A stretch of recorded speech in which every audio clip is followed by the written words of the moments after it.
Aksi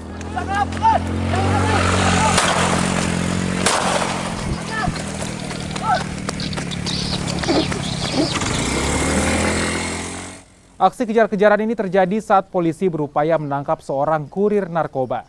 Polisi terpaksa melepaskan beberapa kali tembakan peringatan lantaran kurir mencoba kabur.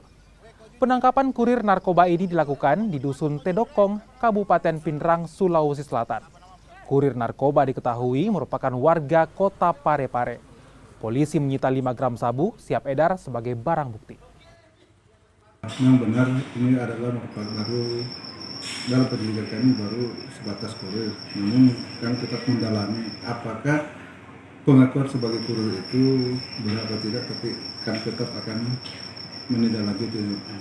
Nah, untuk setelah nanti kami tindak lanjuti apa ada di atasnya atau pemilik barang yang atau yang menyuruh dia, itu pun nanti kami akan dalami. Kalau ini barang dari mana? Sementara pengakuannya dia dapat dari seseorang yang itu kami sementara dalam juga. Ini dari Malaysia barangnya atau dari mana? Masih sebatas di Kabupaten Pinrang. Masih diinterogasi